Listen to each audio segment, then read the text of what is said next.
Romania के वीज़े बंद हो गए हैं। एजेंट शेंट लोगों से पैसे ले रहे हैं, पर एम्बेसी वालों ने वीज़े बंद कर दिए हैं। किसी का वीज़ा नहीं पाकिस्तान से रोमानिया का और रोमानिया से इटली का खर्चा कितना आया, तो बता रहा था कि अभी 3 दिन पहले 2 बंदे पाकिस्तानी डिपोर्ट हुए हैं रोमानिया से। अब मैं रोमानिया का वीज़ा होता है ना, उस पे बंदा इटली, फ्रांस और शेंजन कंट्री में ट्रैवल नहीं कर सकता। ये ज़हन में। अस्सलाम वालेकुम जी दोस्तों, आज की वीडियो रोमानिया के ऊपर है। जो बंदे पाकिस्तान से रोमानिया और रोमानिया से आगे यूरोप में, इटली में खासकर आना चाहते हैं, या अभी रोमानिया में और इटली में आना चाहते हैं, दोस्तों 3 दिन पहले मुझे एक बंदा मिला था जो रोमानिया से डंकी लगा के इटली पहुंचा था। तो ऐसे ही चलते हुए एक मोबाइल नेटवर्क की शॉप थी, उधर मेरी उसके साथ मुलाकात हुई। तो मुझे कह रहा था मैंने सिम लेनी है। कोई डॉक्यूमेंट नहीं था उसके पास, कुछ भी नहीं था, सिर्फ उसने कपड़े पहने हुए थे। अभी उतरा ही था, कहता मुझे आधा पौना घंटा हुआ है, मुझे ट्राले की गेम वो करके ऐसा ट्राले वाला जी हमें इधर से 20-25 किलोमीटर दूर उतार के आया। फिर हम आगे टैक्सी से इधर आए हैं, तकरीबन 22-23 बंदे। उसकी दास्तान मैं आज आपको सुनाना चाहता हूँ कि हमारे जो माफिया, जो एजेंट माफिया, वो किस तरह बंदों को वर्गलाते हैं, हकीकत नहीं बताते। ठीक है, आपने यूरोप आने, हर बंदे की ख्वाहिश है यार, हालात ही इस तरह के पाकिस्तान में, और पता नहीं एजेंट क्यों नहीं हकीकत बताते। मैं इस तरह की वीडियोस भी बताता हूँ, इधर भी बंदे कहीं एतराज करते हैं, यार तुम ज्यादा ही कुछ बताते हो। मैं तो दोस्तों आपको पता ही है, जो सही मुझे मतलब इधर भी रहते हैं उनको पता है, मैं हकीकत ही बताता हूँ, कोई मतलब अपने पास से कोई चीज बताता नहीं हूँ। अच्छा दोस्तों, मैं वीडियो इसलिए 3 दिन पहले वो बंदा मुझे मिला था, तो उससे मैंने सारा कुछ पूछा कि कैसे कैसे तुम आए हो। काफे बार में हम बैठे तो सारा कुछ मैंने उससे पूछा, क्या उसकी दास्तान थी, वो मैं आपके साथ शेयर करूंगा। पहले मैंने उसको बोला कि यार मैं ऐसे ऐसे वीडियो बनाता हूँ, तो वीडियो आप नहीं चाहते कि लोगों को पता चले हकीकत, तो पता है वो उसने मुझे मना कर दिया, इसलिए कि हर बंदा कैमरे के सामने आना नहीं चाहता, और वैसे भी वो नया आया था। तो आज मुझे वो बंदा फिर मिला है। आज बंदा रोड पे जा रहा था, मैंने उसको गाड़ी साइड पे लगा के, तो मैं उसके साथ सलाम दुआ हुई है मेरी।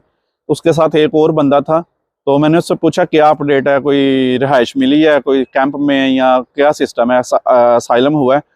तो तीन दिन बाद भी अभी तक उसको कोई रिहाइश नहीं मिली। और उसके पास साथ एक और बंदा था, वो 15 दिन हो गए हैं उसको बाहर सोते हुए। वो दोनों बंदे बाहर सो रहे हैं। खाना शाना वो इधर एक रेड क्रॉस का अदारा होता है, कहता है उधर से कभी मिल जाता है, कभी नहीं तो अपने पैसों से खाते हैं। और सोते जिधर, वो मैंने पूछा सोते किधर, कहता है जिधर जगह मिल जाए। इस तरह के हालात हैं इधर, जब तक रिहाइश नहीं मिलती।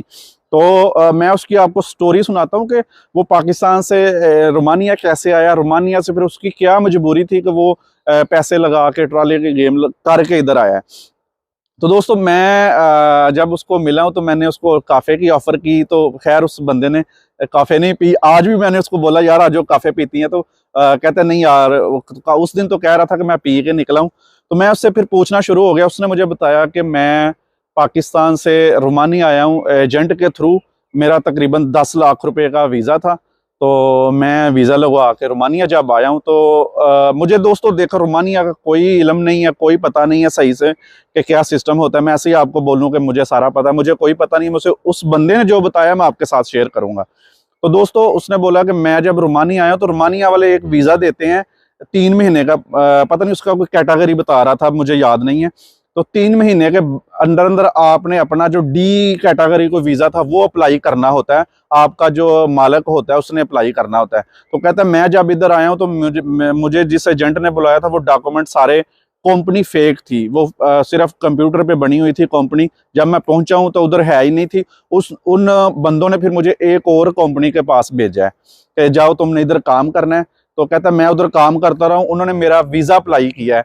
मतलब एक वीज़ा 3 महीने का बंदा लेके वर्क आता है इधर रोमानिया में, उसके बाद फिर डी वीज़ा कोई अप्लाई होता है। मैंने ये पहली दफ़ा सुना है। तो कहता है वो मैं 7 महीने उनके पास काम करता रहा हूँ। 7 महीने के बाद मुझे उन्होंने बोला है कि आपका वीज़ा रिजेक्ट हो गया है।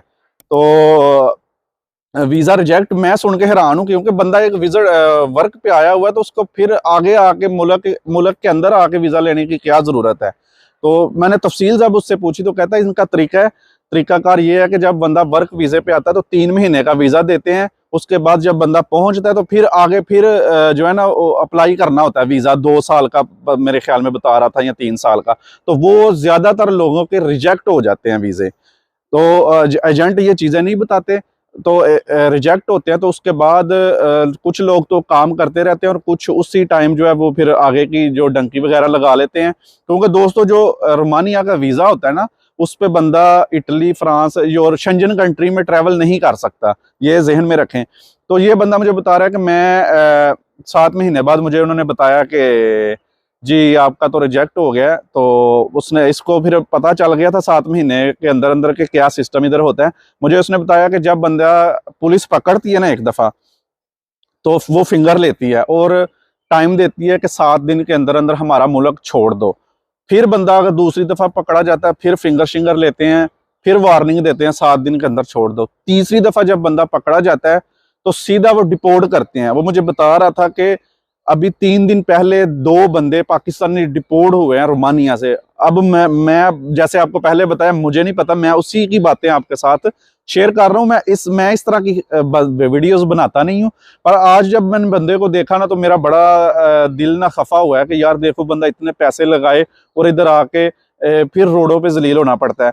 अगर यही पहले बताया हो तो बंदा अपना बंदोबस्त करता है। अच्छा खैर, आगे चलते हैं।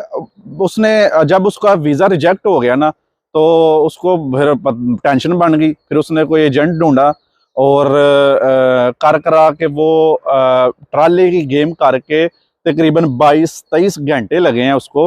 वैसे रोमानिया से इधर इटली में आते हुए वैसे इतना लंबा सफ़र नहीं है। वो बता रहा था कि रोमानिया और हंगरी का बॉर्डर है, सिर्फ उधर चेकिंग होती है, उसके बाद चेकिंग है कोई नहीं है। अगर इस तरफ से आए यूरोप शेंजन की तरफ से, रोमानिया, हंगरी, हंगरी से ऑस्ट्रिया, फिर इटली ना, वो इसी रूट से आया है। तो मैंने बोला यार सफ़र तो इतना है नहीं है, किधर इतना 22-23 घंटे गुजारे। कहता जी जिधर उनको शक पड़ता था ना कि आगे चेकिंग हो सकती है, तो वो ट्राला जो है वो साइड पे लगा देते थे। तो ज़्यादा देर ट्राला जो है वो खड़ा ही रहा है। वो दोस्तों ट्राला होता है तरपाल वाला। मैंने उससे पूछा, मैंने कंटेनर था कि ट्राला? कहता नहीं, कंटेनर जो होता है उसमें तो सांस नहीं ना आता। तो तरपाल वाला ट्राला था। मैं एक तस्वीर चला दूंगा साथ। तो मतलब मैंने उससे पूछा कि पाकिस्तान से रोमानिया का और रोमानिया से इटली का खर्चा कितना आया। तो बता रहा था कि रोमानिया से पाकिस्तान से रोमानिया जी मेरा 10 लाख रुपया लग गया है और मैं उधर 7 महीने काम करता रहा हूँ, तो 1.5 लाख रुपया मैं पाकिस्तानी कमाता था। मतलब इनलीगल काम था उसका। मैंने उससे पूछा तो कहता है हाँ इनलीगल ही था, उधर सारी दुनिया इसी तरह करती है। ये जो पाने होते हैं ना, जो समझ लें ब्रेड की एक फैक्ट्री थी, कोई कारखाना था, उधर वो काम करता था। तो वो तो मुझे कह रहा था कि मैंने यार उधर ही रहना था, अगर मेरा वीज़ा लग जाता तो ठीक था, 1.5 लाख भी ठीक था। तो बंदा वीज़ा लग जाए तो बंदा पाकिस्तान आ जा सकता है, तो उसकी मजबूरी हो गई थी। तो फिर आगे ट्राले की जो उसने गेम की है वो भी 10 लाख रुपया उस एजेंट किसी ने लिया है उससे, मतलब 20 लाख रुपया लगाया है उसने। और इधर आके अभी आज उसका चौथी रात है, वो बाहर ही है और पता नहीं कितना टाइम उसको लगता है। फिर उसको कैंप मिलेगा, फिर कैंप के बाद उसको जो है उसकी थोड़े सी जो है वो हालात सही होंगे। अभी तो ना उसकी मैंने हालत देखी थी दोस्तों, जब 3 दिन 4 दिन बंदा नहाए भी ना, कपड़े भी वही हो, तो सोच ले क्या हालात होते हैं।